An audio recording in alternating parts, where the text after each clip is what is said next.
Hey, what's going on? It's Bill Burr, and it's time for the Thursday afternoon, just before Friday, Monday morning podcast, and I am just checking in on you. My voice is still fucked up. I got 2 more records, people. Episode 9 and number 10. We're just broke number 10. We're almost done, which means old Freckles is then going to be doing a bunch of spots around Los Angeles, getting ready for my European tour. Yeah, which starts off in Dublin, Ireland. And you know what's funny is I tried to, on July 31st it starts off, and I tried to get a direct flight to the Emerald Isle. And at this point, because I waited so long to get the fucking tickets, which is a whole other story in itself, you know what I mean? Because I'm going to take a vacation with my wife afterwards, and she was trying to figure out where the fuck we were going to go. And I was like, lady, you better fucking figure out a place soon, because this is going to cost me a fortune there. Turns out, out of LAX, the only 2 airlines, there was Aer Lingus and, what the fuck is it? Oh, Jesus, I already forgot the name of what the hell's the name? Ethiopian Airlines. Figure that one out. I don't want to fly Ethiopian Airlines unless I'm going to, Ethiopia. Aer Lingus, that's the Irish one, Is that weird? Like, if I'm going to go to the Middle East, I want to fly United Air Emirates. I don't know. It's this weird superstition that I have. Like, the people at Ethiopian Airlines don't care because they're flying to Ireland. Does that make any sense? It doesn't. That's just how scary flying is. Like, if I'm going to Poland, I want a couple of Polish guys flying it despite all the jokes about them. Hey, how many Polish guys does it take to fly a plane? Hopefully 2 of them. That studied all the shit they needed to know. So Aer Lingus was more expensive, and I said, well, fuck it, I'm going to take I don't even know if that's the Irish one. For some reason, I think that's the one with the 4-leaf clover. Oh, is it? Has it got a leprechaun on the fucking tail fin? Let me look this up. Aer Lingus, laddie. Every Irish guy's giving me shit about my bad accent, like I give a fuck. All right, Aer Lingus, images. Yeah, there it is. Oh, it's a 3-leaf clover. Put another fucking leaf on there, you cunts. Make me feel a little better. Oh, Jesus. Is that the best plane they got? Oh, boy. That looks like some shit from the early 70s. All right, let's look at Air Ethiopia. We're Ethiopian Airlines. There's no food on this plane. Sorry, Ethiopian Airlines. Let's see what we got here. What do we got here? I'm not going to lie to you. Both these planes don't look... neither one of these are very... Oh, look at the stewardesses. They look pretty... Fuck, they didn't have any stewardess for the Irish ones. They're probably all hammered. Could I have any more stereotypes in this? All right, they both look professional. Who's kidding who? You know what it is? Once you travel outside of your own country, you know what I mean? I fly American Airlines. I fly United. I fly shit that I've heard of. I've always done that, except early on in my career when I used to fly like fucking... Oh, what the fuck was that one? It was Air something or other.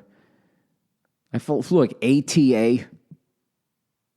I mean, you flew on that fucking airlines. It was like the cabin to the cockpit was open. They were up there playing like Connect 4 and shit. It was really bad. I'll tell you, it was bad, No, it was. It was just like, it was the weirdest thing. You'd be in an airport and just feeling like you were in America, and then you'd get on ATA and you literally felt like you were leaving a war-torn country.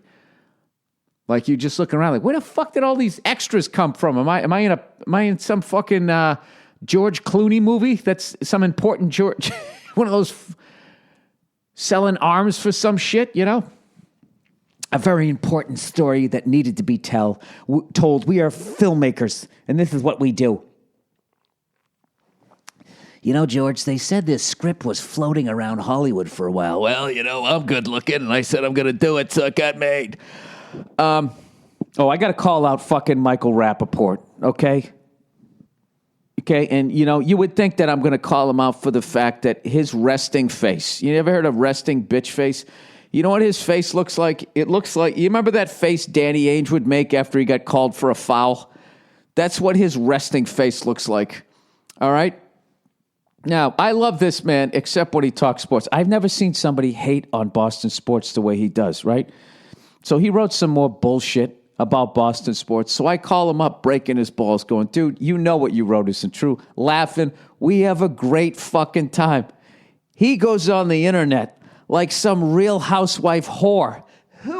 Right? And you know what he said? He said, wow, Bill Burr just called me up like threatening me. Blah, blah, blah. And all this fucking...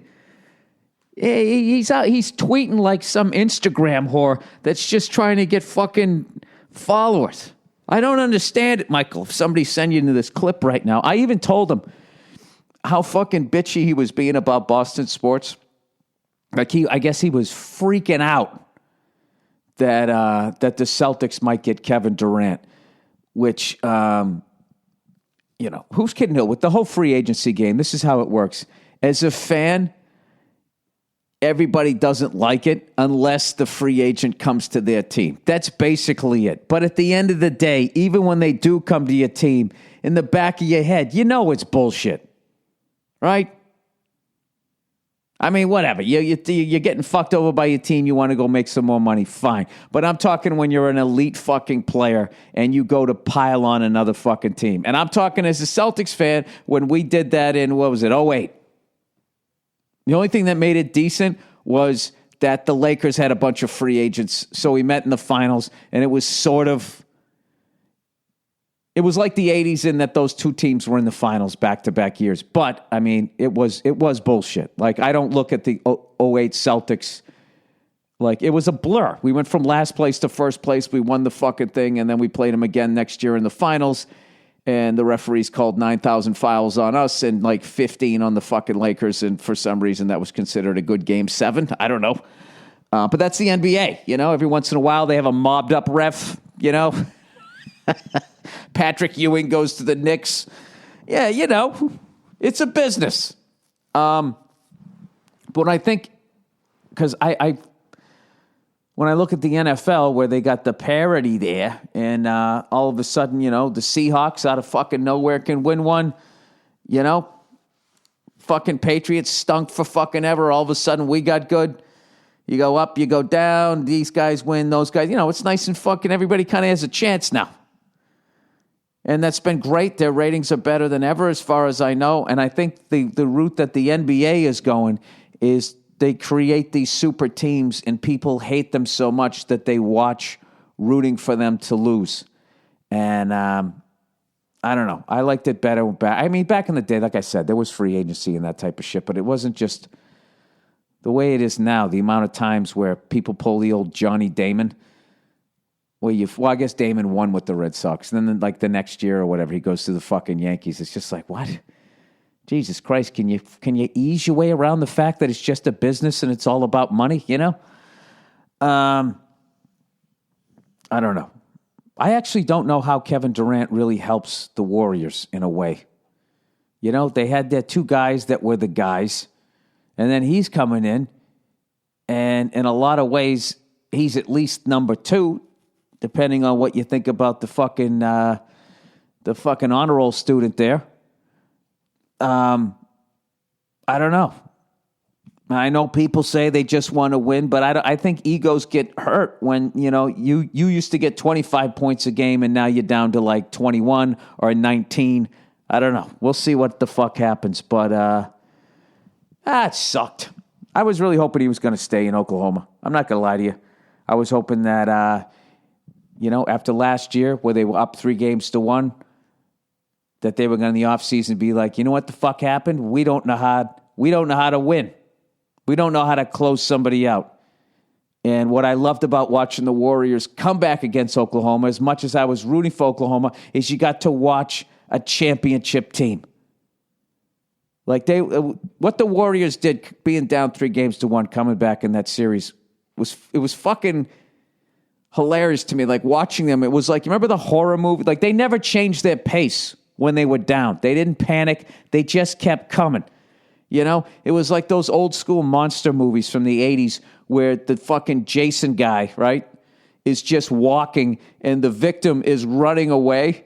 The victim's running, the monster's walking, but the person running keeps looking over their shoulder, so they keep tripping over logs and shit, right? So eventually the fucking dude with the hatchet walks them down and puts them out of their misery. That's what fucking the Warriors did to Oklahoma. Oh, jeez, was that too sophisticated for you? You know, I gotta tell you, watching the Warriors come back against Oklahoma was like watching Friday the 13th, Part 3. Oh, Jesus. So, I've seen a bunch of teams do that. Be better than the other team. They just didn't know how to fucking win. And then what happens is, as a sports fan, you get to watch them learn how to win. You get to watch them mature as a fucking team. That's what you get to watch. Unless the best guy goes, you know what? I don't feel like learning. I'm just going to go join the team that came back and kicked our ass. I mean, can you imagine if movies were like that? All right, there's like the nerd getting beat up by the bully. You know, there's like 5 nerds getting beat up by these 5 bullies, right? It's 5 on 5, right? And then the third act is not the fucking nerds figure out how to beat down the bullies. One of the nerds joins the other bullies and then helps them go back and beat up all his friends. I mean, granted, I guess that'd kind of be funny if you're a sick fuck like me, but at the end of the day, I mean, that kind of movie is that? Well, maybe Act 2 is that he goes to fucking Golden State, and then Act 3 is he comes back and he has one of those LeBron James type movies. I don't fucking know. All I know is that, I kind of got back into the NBA this year. I started watching the Celtics and that type of shit, and there was a great rivalry out west, and now it's no more. Did you hear what Charles Barkley? Oh, that's a great Boston name. Dude, fucking Charles Barkley said fucking Kevin Durant's a cheater. Not cheating like Tom Brady. That was bullshit. Cheating like Kevin Durant. He's not on our team, so I'll hold him to his feet to the fire. Not cheating like Jim Irsay. He said that, yeah, he's trying to cheat his way to a championship. He used the wrong word, but I understand what he's saying. He left the nerd table. He's going to the bully table, and then he's going to come back and beat up the nerds. They'd be like, oh, look at me. I'm a tough guy over here. Isn't it amazing how much taller Kevin Durant is than me, and I'm still giving him shit? That's the wonderful thing about podcasting, is you can fucking talk shit within the safety of your own living room. All right, whatever. I'm going to get off this fucking topic. But I did, in fact, to confirm Michael Rappaport's Real Housewife tweet. By the way, can somebody please Photoshop him into one of those Real Housewife fucking things? We had a great conversation, laughing our balls off, and we came to an agreement in the end of it. And that Danny Ainge-looking motherfucker goes on the internet, and he tweets 180 letters or less about me. By the way, I have to apologize for, I love Michael Rappaport. Every time I see him, I always feel like this is the last time I'm ever going to see him. You know, there's just something about him. Even though he's younger than me, he just moves around like he's in his 80s. I think he has that disease. You know that disease Brad Pitt had in that movie where he was like a fucking old baby?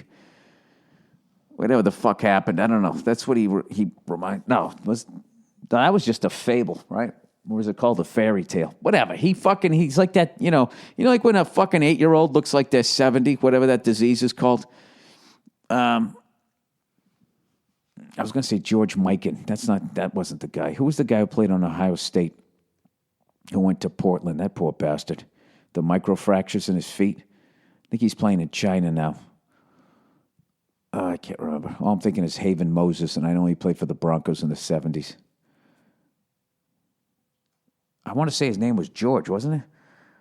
Okay, we got to look this up now. Ohio State, Portland, not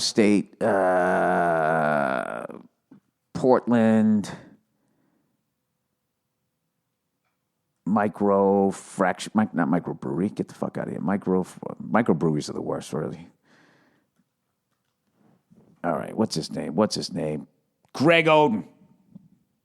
Michael Rappaport has Greg Oden disease.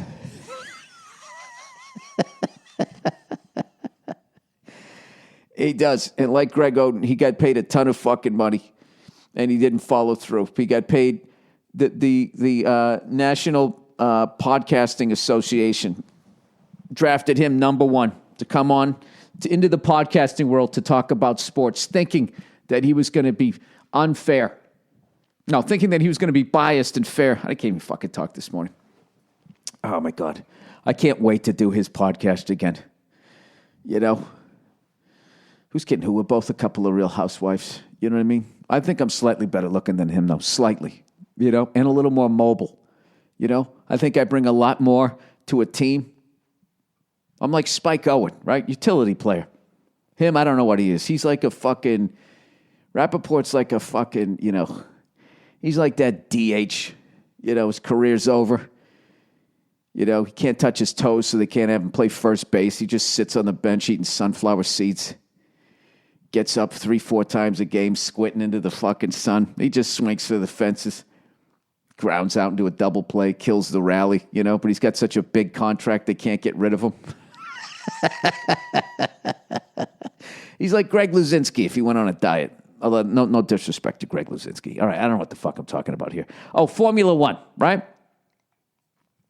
I needed to apologize because when I was saying when I watched the Austrian Grand Prix that it was like fucking Days of Thunder, and I said Lewis Hamilton was like the Tom Cruise, the upstart, I had it completely wrong. And I want to thank everybody on Twitter that set me straight so eloquently. Hey, fuckstick. I guess Lewis Hamilton, he's won it 3 times. He's 31 fucking years old, and he's already won the Formula One championship 3 times. He won it in 2008, 2014, and 2015. Nico Rosberg has never won it. So the reality is that Nico is the Tom Cruise, right? And Lewis Hamilton is the Val Kilmer. He's the Iceman. That's right, Iceman.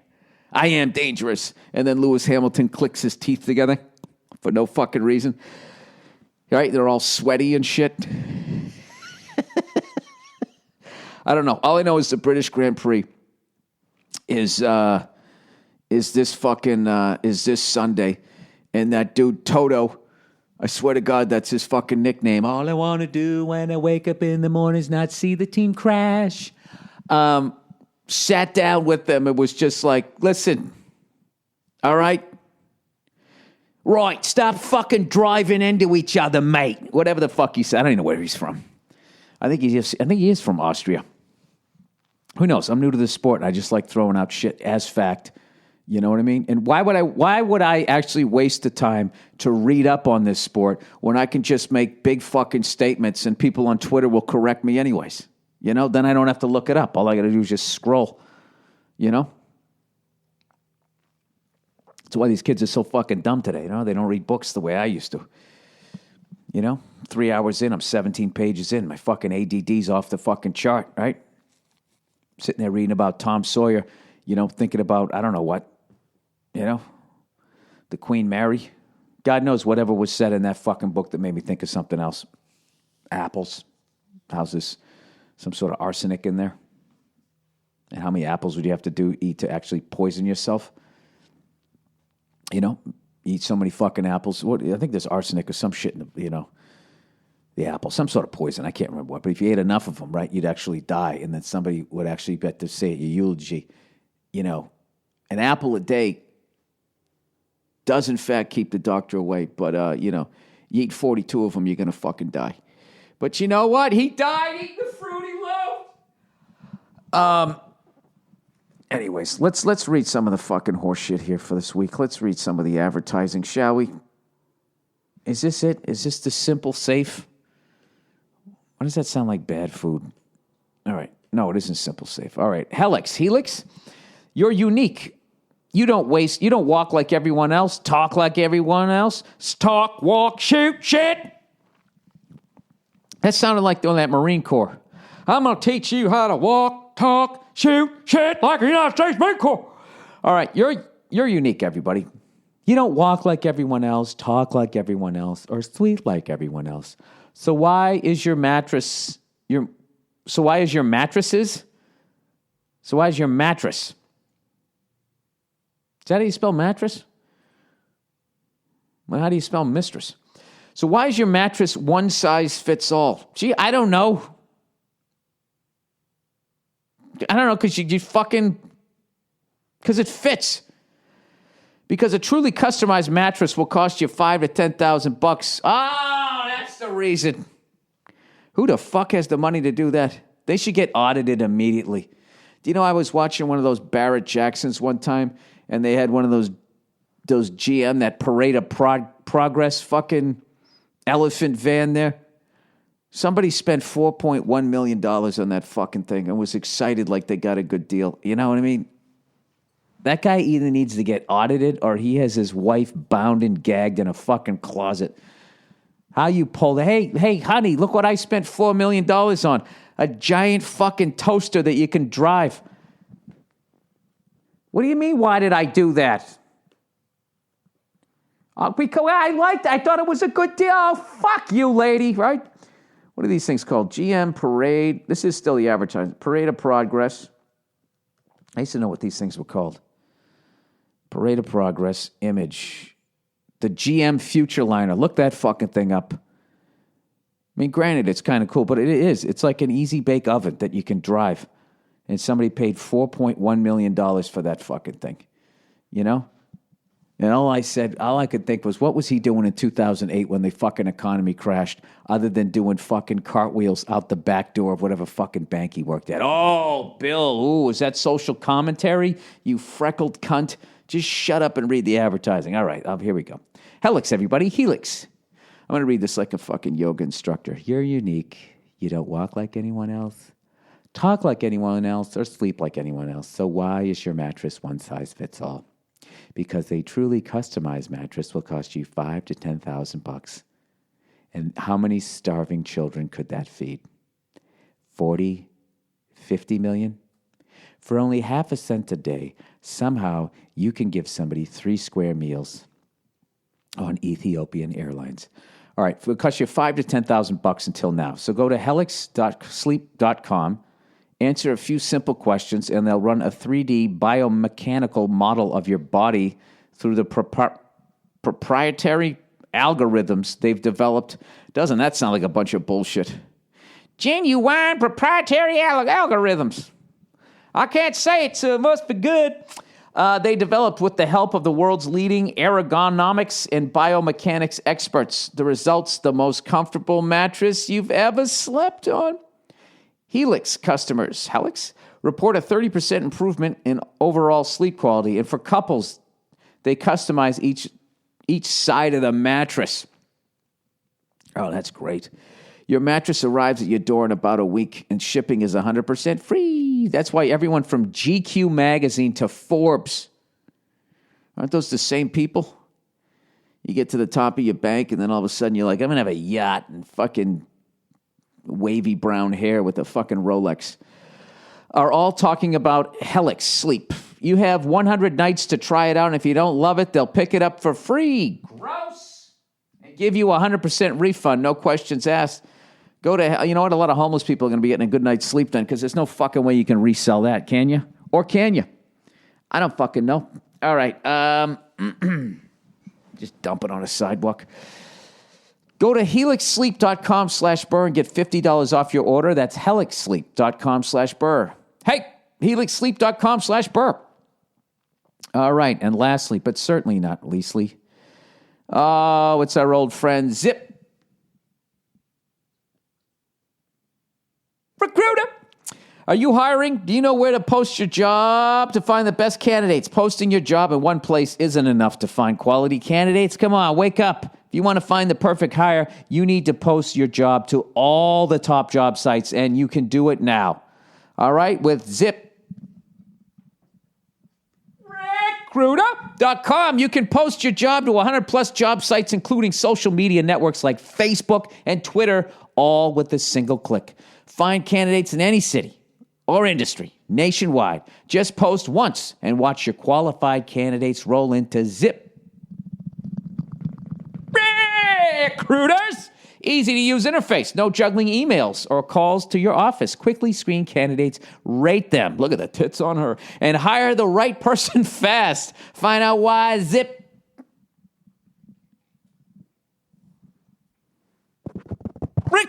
has been used by 800,000 businesses. And right now, listeners can try ZipRecruiter for free by going to ZipRecruiter.com/Burr. That's ZipRecruiter.com/Burr. One more time, go to ZipRecruiter.com/Burr. All right. There we go. There we go to the perfect place. The perfect place. Hey, all right. So once again, my European tour. Ba-doop, boop, boop. My European fucking tour. I am so excited about this tour. All right? I'm so excited. I love going to Europe. I love being everything that they want me to be. Okay? I'm sorry I'm not going to be fat on this one because I've been hitting the elliptical there. But I'm going to go over there, right? And I'm going to talk to them about the finer points of Donald Trump. That's what I want to do, especially in Scotland, where they had the nerve to call our fucking orange-headed cunt a fucking orange-headed cunt. You got a lot of fucking nerve, Scotland, calling an orange-headed cunt an orange-headed cunt. I mean, why don't you look around your country? There's plenty of orange-headed cunts there. All right? We have very few here. And every once in a while, they run for president when they're in between seasons of their reality show. Okay? And what's great about our country is everybody truly does get a chance. Unlike your countries. I have no fucking idea what's going on over there. Evidently, England decided to not be part of the European Union. Is that what happened? I love how, like, as an American, I'm supposed to know this shit. A union that I'm not into. I understand what's going on over there. The banks are sewing up all your fucking countries. It's like when you fucking buy a co-op, you know, versus a condo. You buy a condo, the person next to you can be a fucking junkie. Who gives a shit? You still got your condo. But if you're in a co-op, playoffs. If you're in a co-op, this is the deal. You're not buying an apartment. What you're doing is you're buying shares in the building. But now you're tied in with the whole building. So basically, if enough of your neighbors go bankrupt and the whole building goes under, you lose your shares. And you either have to move out of your apartment or you go back to renting it. And you're like, wait a minute, I thought I bought it. No, sir. You bought shares in the building. You paid your way, but these other cunts didn't. And because they didn't, you go down to the bottom of the lagoon with them. That, to me, is what the European Union is, right? And that's what banks want, right? And they just fucking bankrupt them. And I don't know what the fuck they do. They play that little fucking game. They buy low, and then they fucking go high, and they pull the money out, and everybody falls in their fucking ass, and then they got another castle. You know? I think that's how the economy works, right? And it's all run by shapeshifters. Okay. Just shit like that. You know what I mean? Especially when I'm in London and those stupid fucking critics show up. Ugh, those fucking guys. Critics are the fucking worst. There's nothing you can do. There's no show that you can have that they're not going to rip the shit out of it. It's just fucking hilarious to me. It's like, I don't need critics, all right? If I wanted to feel bad about having a good show, I'd just call my mom. I don't fucking need you to be doing her job. All right, whatever. All right, July 31st, everybody. Dublin, Ireland. All right, then August 1st, I'm in Belfast. I've never been there. Belfast, Ireland. The fuck is this Belfast, UK? All right? It's Ireland. I think it's about time England got the fuck out of there. Can you imagine saying that as Americans? Seriously, you know, as we're putting up cheesecake factories in the Middle East. All right, August 1st, Belfast, UK. August 2nd, I'm in Galway, Ireland. Which is way out on the west coast, and evidently the closest airport is like a fucking hour away from it. So I don't understand what this is. Seems like, should I ruin it and actually fucking Google some pictures of it? Galway, Ireland. Let's see what we got here. Oh my God. Jesus Christ. I knew it. This is going to be one of these fucking Witch is a Warlock, one of those fucking movies type cities. Harry Potter. Look at this fucking place. Oh, my God. I'm only spending a day there? Wow. Look at the fucking castles. Holy shit. And I'm going to drive in there, do the show, and then I got to drive right back so I can make my flight. Where the fuck am I going? Did I fuck it up? Where am I going next? All right. I go to, then I fly to Bristol, England, and then Manchester, England. The sober, sophisticated Manchester. I'm thinking that's going to be a nice mellow crowd. Fucking lunatics. That's what I'm anticipating in Manchester. I'm anticipating they're going to be a bunch of fucking lunatics, which is fine by me. I grew up in Massachusetts, London, England, August 5th and August 6th with the Cunty Critics. August 7th, I'll be in Amsterdam. And then August 8th, I will be in Edinburgh for 2 shows. All right, so we got a late show too. Okay. Then I got a couple days off where I'll be hanging out with other orange-headed cunts like myself. And then August 11th, I'm in Germany, Cologne, Germany, Body Wash, Germany. Then August 12th, I'm in Antwerp, Belgium. Oh, look at this. August 27th, I'm in Reno, Nevada. And at that point, we will be only a couple of months away from that fucking kitchen TV, square-headed fucking safe, crazy-eyed, smiling psycho from becoming the next fucking president of the United States. Oh, that's going to be a rough one.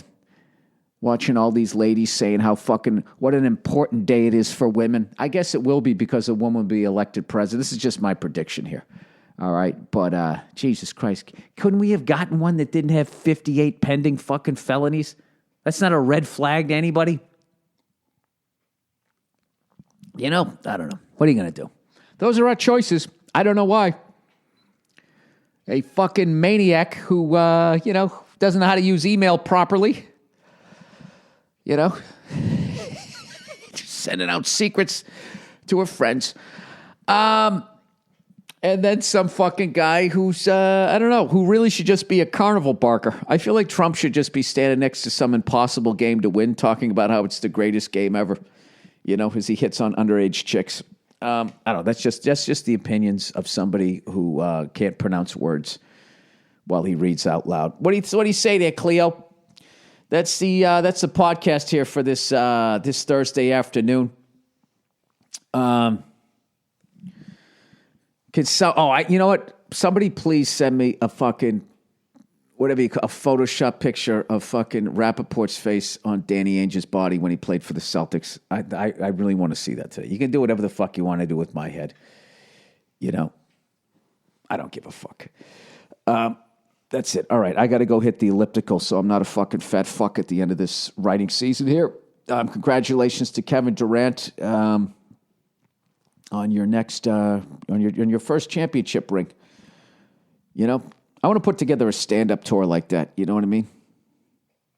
I want to join like if Louis C.K. and Dave Chappelle were doing like a stand-up tour. I'd somehow I know. No, I don't know what I'd do. Like their next stand-up specials, I'll splice part of my hour in there.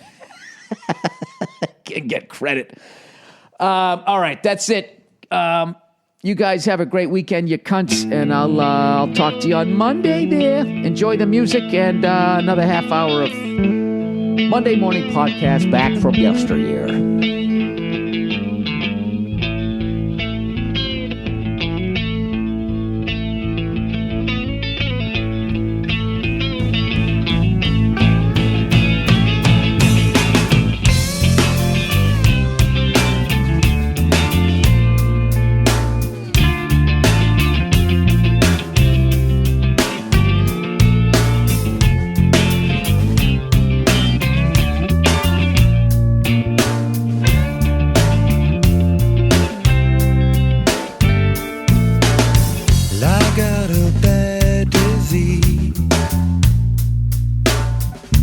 From my brain is where I bleed.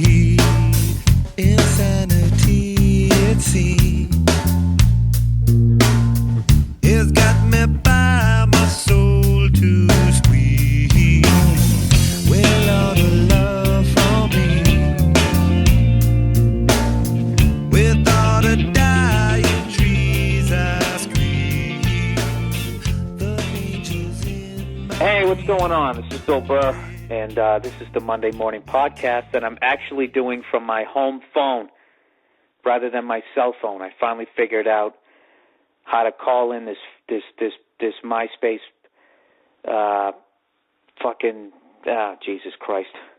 I'm having one of those weeks, all right? I just babbled for 12 minutes and decided that I didn't like it, and now I have to fucking start all over again. I don't want to do this.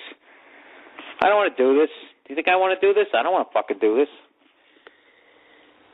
You know, sometimes in life you got to do what you got. Yeah, you know what? Yeah. These fucking podcasts, man. You know how long these things take? Some weeks I get on here, you know, I just babble. It's fucking gold. Just half hour, just running my goddamn mouth. I don't even have to think.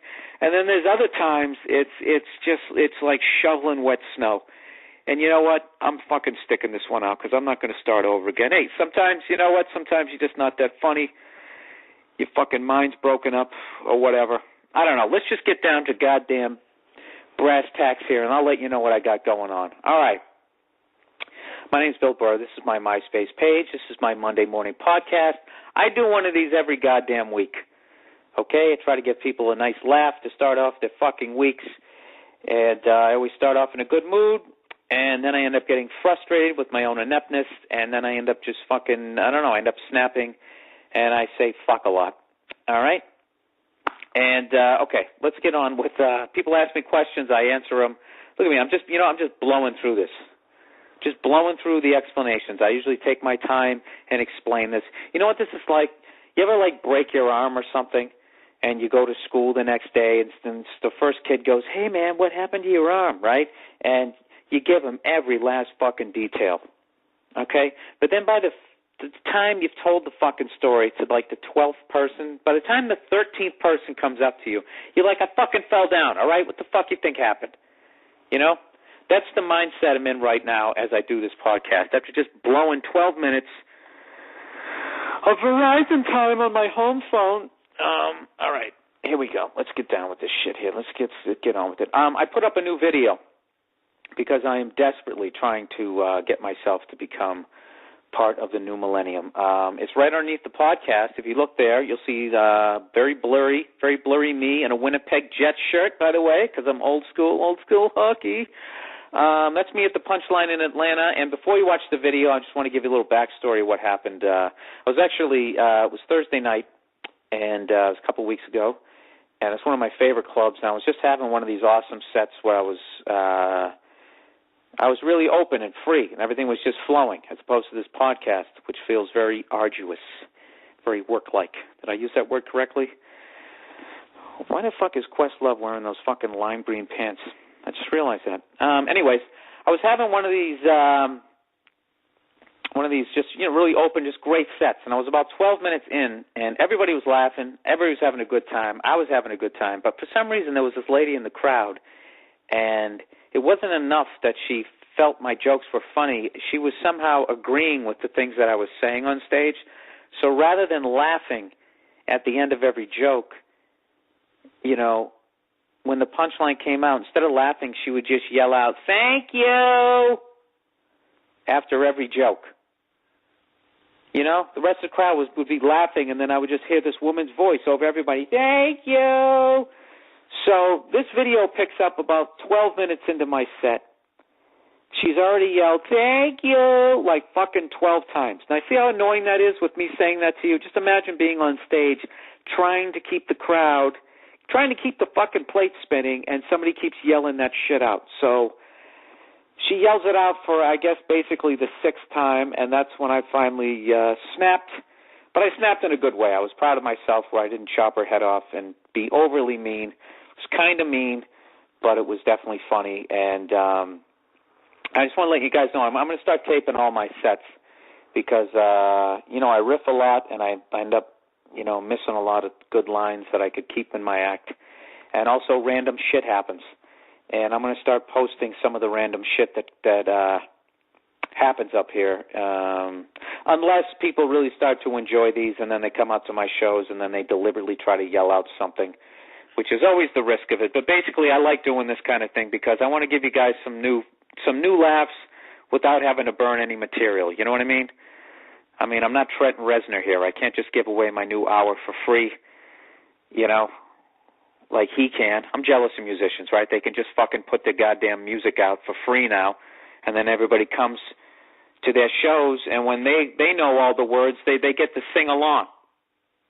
So it's different. Then he can go, we're going to break it down, Detroit. We're going to break it down here, right? And then he slows the fucking song down, and then everybody, or whatever, brings the music level down, and everybody sings along. You can't do that with jokes. Maybe if I started singing my jokes, maybe I'll do that. I'll come with a fucking ukulele on stage, if I could fucking sing. That's why guitar acts blow up, man. I'm telling you. Fucking telling you. I heard about some kid in Massachusetts. This kid, he's been putting funny songs up on YouTube for the last year, and he just sold out the Comedy Connection. He's like 17 fucking years old. You know how long it took me to sell out the Comedy Connection? 15 fucking years telling jokes. You know why? Because I don't sing. If I would just sing my goddamn jokes. What's the deal with lamps? Everybody! If I would just do that. I don't know, I don't know what would happen. You know something? You always want to think, if I just did that, then I'd be here. You never think of all the failed guitar acts. The ones that you guys don't see. You just see the successful ones, the ones with their half-hour specials, the ones selling out theaters, all right? You don't see the ones that open for me when I go to Portland, Oregon, or at least when I did back in the day, way back in the day, 10 years ago. I used to play a club called Harvey's. All I remember was the walls were green, and the guy used to give the whole show away, which basically he would have telemarketers call people up and just be like, hey, guess what? You've won 4 free tickets to a comedy show. And the people would be like, holy shit, how the fuck did I win those? I didn't even enter the contest. Well, you won them because comedy was not selling well 10 years ago. So they used to they'd give away the show. He'd walk into this fucking place. It'd be a Tuesday. I'd come moseying in. I'm thinking, all right, it's a Tuesday. It'll be half full. No one knows who the fuck I am. I'll lean on the mic stand. I'll riff. I'll get some new jokes. And you would walk in there, and you would think that Springsteen was going to come on. It was jam-packed, 400 fucking drunk-ass people who didn't know me and did not give a shit whether the show was good or not, really, because they already felt like they'd already won. They got free tickets. So you would go up there, and it'd be a fucking zoo. It would be an absolute zoo, and a lot of lumberjacks. That was the vibe I got. Oregon has a lot of trees, and you'd be down there in Portland, and you'd be thinking, all right, it's very crunchy, very sort of progressive, but, those cunts don't come out to shows. The lumberjacks would come out. They'd be screaming and yelling and eating burgers that would have fried eggs on the top of them, and it sucked. And I don't even know why I'm talking about that. I already forgot. I spaced halfway through that fucking story because that's the mindset I'm in this week. You know what it is? I got a zillion fucking things I got to take care of because I'm on my way to Pittsburgh this week, and I'm flying in a day early to do I'm doing a lot of radio this week because I'm going to try to sell that fucking place out. I'm going to be on WDVE with Randy Bowman this week. And if I had any fucking brains, I would have looked that up and given you, I don't know. It's 100 point something, I think. If you live in Pittsburgh, you can listen to me, and I'll be, that's it. You listen to me in the morning, Wednesday morning, Thursday morning, and Friday morning, and then you come out on the weekend. You check out my show. Just for the love of God, just come out to my goddamn show, okay? I don't know what to tell you. Please, I don't want to stand there alone. Okay, that mall is the most depressing fucking mall in America. For those of you who've never been to it, the Pittsburgh Improv is in a mall called The Stacks. Why do they call it The Stacks? Basically because I guess the mall used to be a steel mill, okay, when we used to have industry in this country before they started telling us that everything was too expensive to make in this country. So they had to, ship it to a third world country and have some 8-year-old kid make fucking spittoons or whatever the fuck it is you make in a goddamn steel mill, right? Rather than being like, no, all Americans are involved with unions and they want health insurance and they want to get paid for their work. They just fucking picked up and left. But this is what they did. They knocked down the factory, but they kept the stacks. just to remind you that people, that just reminded me of Poltergeist, You moved the headstones, but you didn't move the bodies. Why? That's what they did at that mall. They moved the factory, but they left the smokestacks. That's what they did, to remind you that hardworking Americans used to have jobs there, and they could support their families. And they made shit out of steel that other Americans would then buy. Okay? And the dollar was worth something. But they got rid of all that. They shipped it somewhere else. And in its wake, they left fucking Cheesecake Factories, Lucky Jeans, and the fucking Cold Stone Creamery. But in tribute to all those people that they fucked over, they left the chimneys. Isn't that nice? A little nod to the past. And now they're fucking kids. What are they doing? Where do they work? You ever notice that when you meet people and they come up to you, you ask them what the fuck they do? You don't even know what it is. What do you do? I work in a steel mill. Okay, you work in a mill. There's steel there, and you work there, so you work with steel in a mill. I get that. I understand what that job is. What do? I'm the milkman. Okay, you're a man, there's milk, and you fucking deliver it, man. You're the milkman. I get it. I fucking get it. Do you realize how many jobs there are that people actually understand what the fuck it is you do now? There's very few left. I'm a mailman. I'm a man. I deliver mail. I'm the fucking mailman. Back then, they were simple fucking names. All right? I'm a silversmith. All right? Smith, meaning like to hit with a hammer, like smite, and I would do it with silver. I'm a fucking silversmith. All right? There wasn't any, I'm the regional director of the fucking, so I can't even give you an example of somebody's job. I'm trying to think of all these computer, I sit in a cubicle and make somebody else's dream happen. I'm telling you right now, man, if you're sitting in a fucking cubicle, just do something rebellious today. Just take one of the screws out of your fake, I don't really have an office wall that they put in front of you to make you feel like you have half an office, but the reality is they don't want you looking at other people. I think I've talked about this before. You guys ever see that movie, The Apartment, starring Jack Lemmon? If you see the beginning of that movie, that's what the cubicle area used to look like. You still had a sea of people, slugging away, looking like a bunch of goddamn salmon swimming upstream with fucking typewriters in front of them. But they didn't have walls around them like they were on punishment, You could look at the person next to you, shoot the shit. But then somewhere along the line, they're like, they're fucking talking. We can't have them looking at themselves. They're literally treating you like children. It's just, I don't know, it just blows my mind. You know what I mean? I'd rather sell drugs. All right. So anyways, this is the Monday Morning Podcast, and if people send me questions. If you're new to my page, if you haven't defected to fucking Facebook, like the fag that you are, you know what I mean? I love all these people going to Facebook now, like the same herd of assholes that went from Friendster to MySpace isn't going to, they're not going to eventually end up over there. Like there's not going to be a bunch of spam about ringtones and a bunch of whores with their butt cracks and their titties hanging out,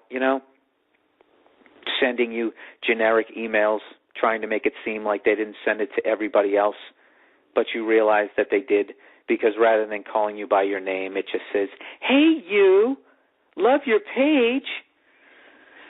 By the way, I'm the fucking Nokia phone whore of the month," or whatever the hell they, all those stupid beauty contest things that they go to win. I'm sticking it out here, man.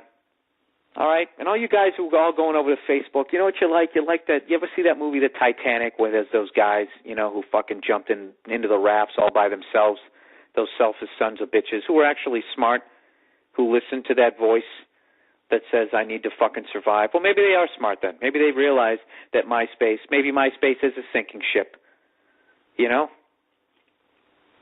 I don't know. That'd be actually kind of funny. No, it wouldn't, because they've already made their money off it. Rupert Murdoch already bought this thing. He made $1 billion already. Fucking cunt. All right. I answer questions here. I'm really just babbling here. I answer questions here every week. People send me questions. I try to answer them to the best of my ability. And here we go. Here are the podcast questions of the week.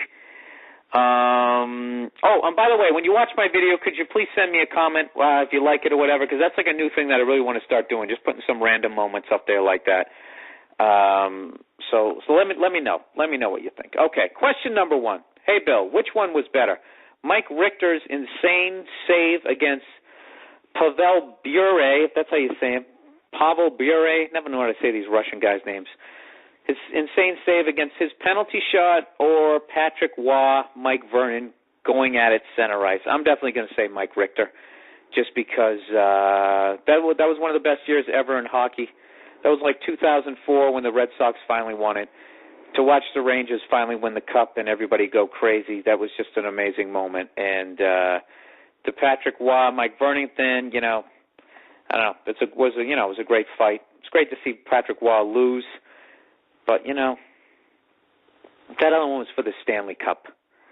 And I remember watching that in 1994 and watching the Rangers win it. I remember thinking clearly that's what it's going to be like when the Red Sox, if they ever get their heads out of their asses and they finally fucking win one, that's going to be what it's like. So I was living vicariously.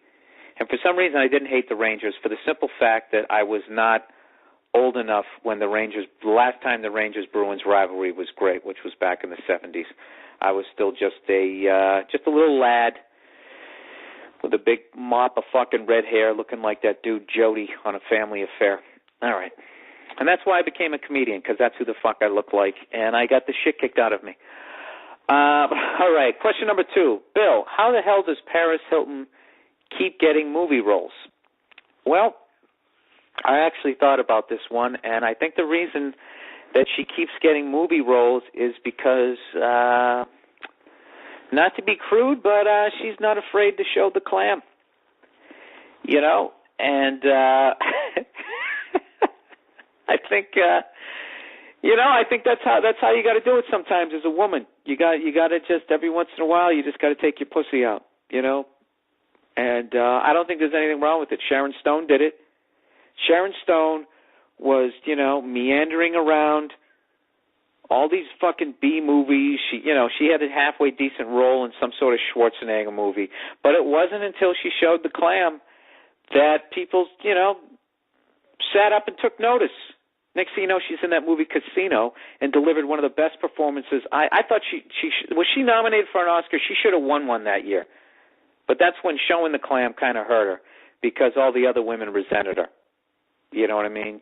They thought that she was a whore rather than she did what she had to do. And I don't understand when women get upset when they're like, you're treating me like a, like a sexual object. And it's like, you are a sexual object. You know what I mean? That's like, I'm like, oh, you're just fucking using me because I can pick up heavy shit. I can pick up, not extra heavy shit, but heavier shit, because I'm a guy. That's where Hillary Clinton fucked up her campaign, when she fucking put on the pantsuit. She should have sexed it up a little, vamped it up. God gave you titties. Use them. Show a little cleavage. You know what I mean? That's what she should have done. And people, if you think that's selling, that's stupid. Guys don't get elected because of their brains. Bill Clinton got elected because he played the saxophone on fucking Arsenio Hall. And when Arsenio came in to do the black handshake, somehow Bill Clinton was able to do it without fucking breaking his wrist. And I think that right there was the turning of it. What else did he do? He just sat there smiling with his mouth open going, change. America wants change. He didn't say anything. He played the fucking saxophone. So if you're a woman, show a little titty. Show a little titty. That's all I can tell you. Oh, God, I'm so ignorant. All right, question number 3. Bill. What the fuck is this one? All right, thanks for answering my questions. All right, this is an up-and-coming comedian. I competed in the funniest person contest in a city that I'm not going to name because I don't get this person in trouble, just in case one of my 14 listeners is the club owner of that. Anyways, the owner said that he would not hire any of the comedians to work for any of the clubs because we were too vulgar. The crazy thing is, I noticed that it was an older crowd, but I was being stubborn and decided to do my normal routine, which is some dirty jokes. In your opinion, do you think you're selling out if you adjust your comedic style to get into the big corporate clubs? Okay. All right, I know what you're saying here. I've done the same thing. I've looked out in the crowd going, okay, this is what I want to talk about. You look at them, you judge them, and you go, well, I'm going to be eating my balls at least 40% of my set if I stick with what I want to do. And, yeah, when you 100% adjust your act, you definitely, you feel dirty. You know, not to use a pun there, but yeah, you don't feel good. But it isn't 100% selling out if, you know, I don't know, it's one of those weird things where it's your own judgment call. You know what I mean? Because I used to do those NACA things. For those of you who aren't comedians here, they have these things every year, these national showcases for college gigs. And when I used to showcase for them, I would go up and I would just do my act. You know, and I remember one year something that was going on in my act was the first time I got, you know, an HIV test, and I was talking about the fear of it, and it's really not a joke that you want to do on a college showcase. You just want to do your happy shit. And I didn't. I was like, fuck that, man. I'm fucking selling out. So I went up there and I did my shit. And you know what? I got 0 schools. And I just got people, they kept coming up to me going, we think you're hilarious. You know, they kept getting the whole, well, if it was up to me, I'd book you, but I can't because of blah, blah, blah, blah, blah. And what I learned was sometimes you got to play the game a little bit. So what I would then do was I would go up, after that, I would go up and do a squeaky clean set. Then I would book the colleges, and then when I went to the colleges, I would actually then do my act and then do the shit that I wanted to talk about. So in a weird way, I actually won because I got the money and I still got to do what I wanted to do. And I got people to hear the material, more people to hear the material that I wanted them to hear. I just had to be, I had to whore myself out. You know, I had to put on the tuxedo for like fucking 5-6 minutes. Jesus, you just brought up a really bad fucking memory. No, but dude, I would say, you know, on your way up, yeah, nobody wants, you know, a lot of headliners don't want to go on in front of a guy who kills, and they also don't want to go on in front of a guy who's, you know, if you're being a little dirty, that gives them an excuse to kind of be like, not just say that I can't follow this guy. They'll be like, oh, he's just being dirty. So, yeah, play the game a little bit. You know, you play the game a little bit, and then as people get to know who you are, you get way more leeway, and eventually you get to do your thing. You know what I mean? It's one of those things. You got to be like a tree, you know, bend but don't break. You know, I don't know. Do whatever the fuck you want to do, but, you know, I don't know. That's my 2 cents. I don't fucking know. I have no confidence in my goddamn opinions. I don't even know why people ask me questions. All right, question number 4. Bill, have you been approached about doing any shows since your skits on Chappelle? Yeah, I pitch one every year, and I try to get them on TV. But for those of you who always ask me, how come you don't have your own TV show? Because it's really hard. That's all I can tell you, okay? It's very hard to get a show on TV because, believe it or not, a lot of people want to get a show on television because you can make a lot of money. So I keep getting closer. Hey, Bill, what do you think about Shaq's rap about Kobe? Who was the bigger D-bag in this never-ending saga? I think Shaq was just fucking around. I thought he was joking, but he wasn't joking, but he was joking. You know what I mean? I mean, if somebody gets arrested for a potential rape and they bring my name up during it, you know, I think I have the license to give him shit for a while. And if I'm in a club and I want to fucking make fun of him a little bit, yeah. I don't know. I just looked at Shaq's face. I thought he was clearly joking around, and it was so over the top. Kobe, how's my ass taste? I mean, I don't know. How does it taste, Shaq? I don't know, like you've been running full court for the last 15 years? What a disgusting question. All right, number 5. We've got a lot of questions this week. I'm going to try to blow through them. Bill went to the Tempe Improv, saw this comic. He was good, but the opening act was killing it. He was so funny. Do you ever get worried or stressed that your opener is going to be more funny than you?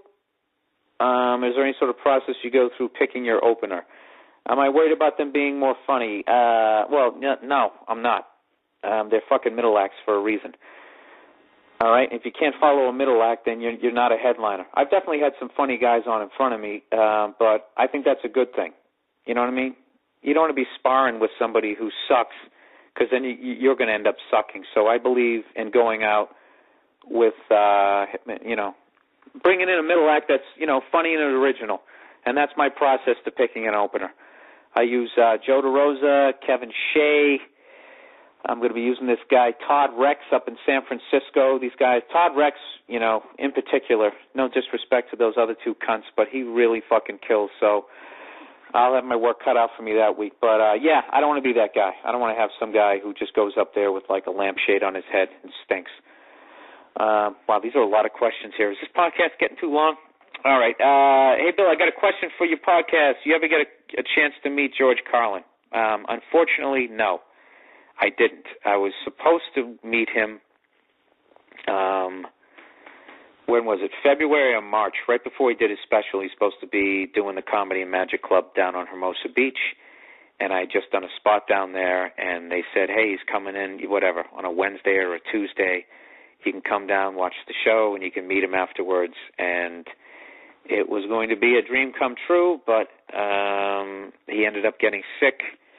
Obviously, his health was failing, and he ended up canceling. So I never got a chance to meet him, but I did get a chance to see him. And he absolutely blew me away. And it was a long time. It was like 20 years ago, before I was even doing comedy. And I did at least get to see him, because I never got to see Pryor.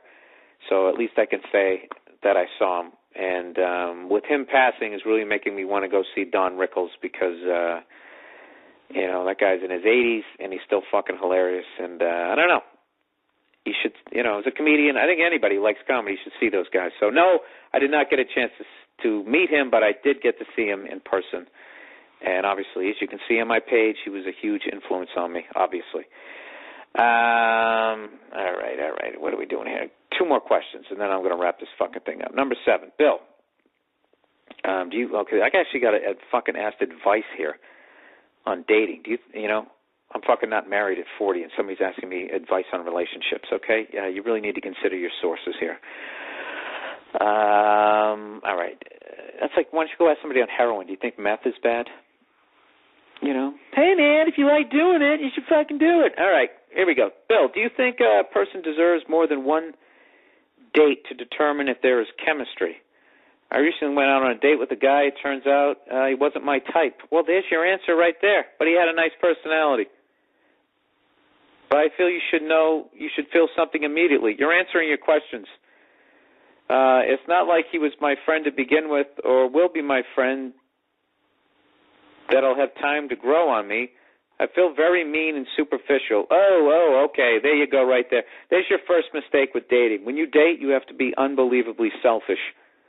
Unbelievably selfish, or you're not going to get what you want. And it's not even being selfish, because if you settle for something that you don't want, you're not going to be happy, okay? And then you're going to make the other person miserable, and that's not fair to the other person. So fuck that guy, all right?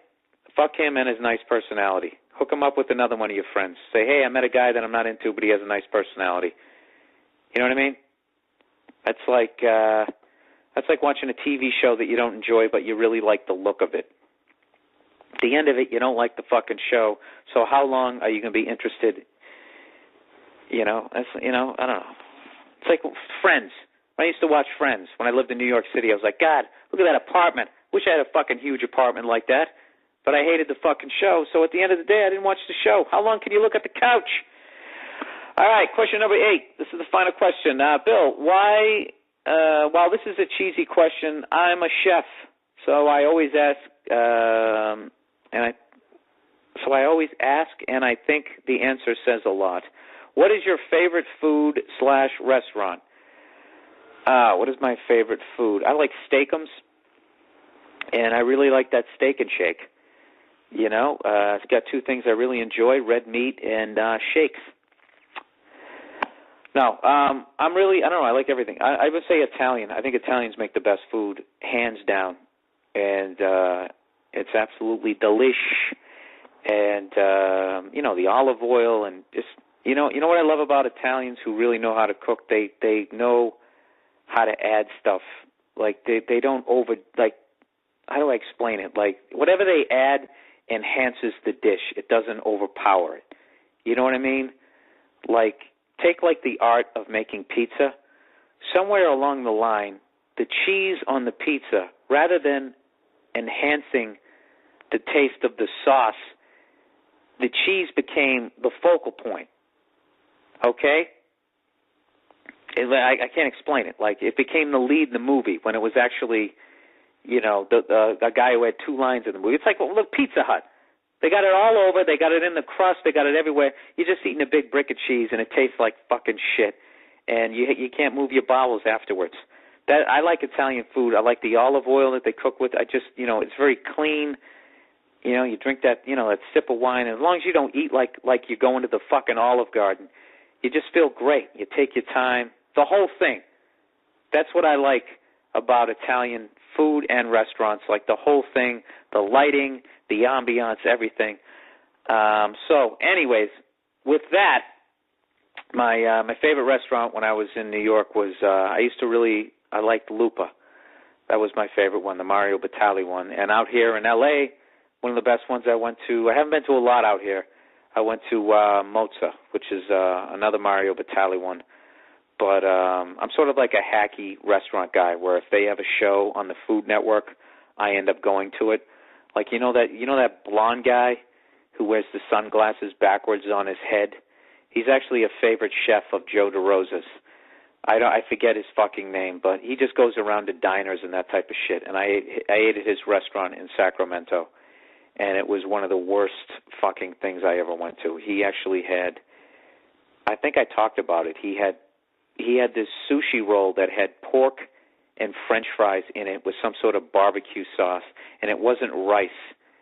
I don't know what it was. It was some sort of pasty thing. It was absolutely fucking disgusting. And it's in Sacramento. Don't go to it.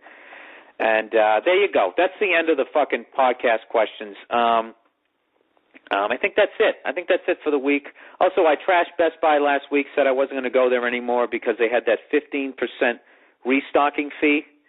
Somebody sent me an email about that if you buy something there and you don't like it and you bring it back, they still charge you 15% of it to just stick it back on the shelf. So some Best Buy person wrote, I work at Best Buy, and trust me, it's necessary. They do it mainly on computers because when we sell one, we only make about $20 in profit. Really? Is that how you keep that big store open? You make $20 on each laptop? I don't buy that. And when someone decides to return it, if we have to sell it for below cost, no, you don't. I've never gone into Best Buy and seen a TV or anything that says everything there is full price. What are you talking about? I don't know. I'm going to give you the benefit of the... No, I'm not going to give you the benefit of the doubt because Best Buy, I'm not saying it's you, sir, who wrote this fucking thing, but you work for an evil fucking place that put mom and pop fucking places out of business, okay? Back in the day, when you return something, they just returned it. They put it back in the fucking box, and they stuck it on the shelf. They didn't charge you 15%. Okay? That's one of those exploiting new revenue streams, new way to come up with extra money to fuck the customer. I firmly believe that. I've been in Best Buy. I've shopped in Best Buy. I've never seen any used CDs, any used computers. Everything is brand new. Okay? So maybe you got to clarify that. Is there some sort of off-the-rack Best Buy thing down the street? Best Buy Part 2, I have no idea, but I'm still saying fuck Best Buy. So why don't you write me a follow-up, okay? I know I was a bit of a cunt there, so explain it further because I don't get it. So anyways, that's the podcast for the week. Thanks to everybody who sent me in all the goddamn questions. And what am I going to say here? I'm going to be at the Improv in Pittsburgh this week. For the love of God, please come out. I got a brand new hour that I'm really proud of, and it's really depressing to be at that goddamn mall with the stacks, the poltergeist stacks, there's fucking chimneys there, okay? I'm going to the Pirates game Wednesday night, all right? It'll be me and 30 other fucking people there, so you'll be able to see me. Come up to me and say what's up. Wednesday night against the Astros. Further news, I'll be in the Comedy Works in Denver in the first week of August. And what else? I got the Improv in Miami. I got a bunch of gigs coming up. I have an upcoming tour, an upcoming hour special coming out August 23rd on Comedy Central. If I had half a brain, I would have said that at the beginning of this podcast. My new CD is coming out August 3rd. And I think that's it. Please keep the questions coming. And that is it. Thanks for listening to the podcast. You guys have yourself a great week. All right, take it easy.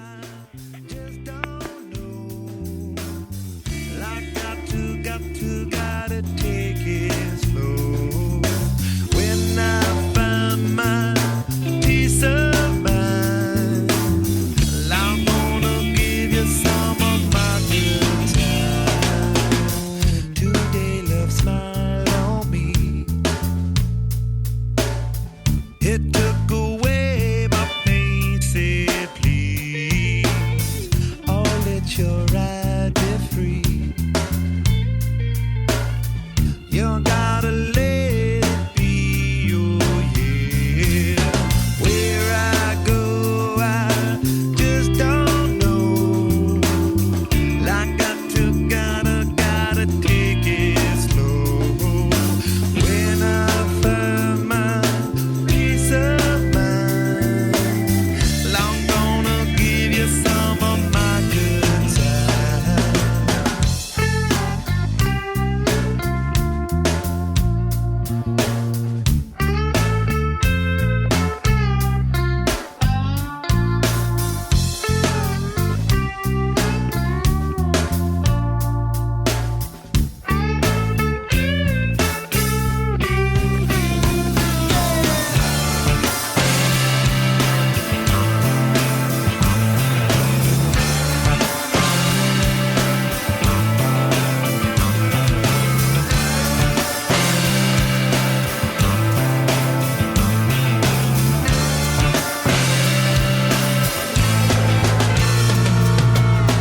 Oh, so polite indeed. Well, I got everything I need. I'll make my days a breeze.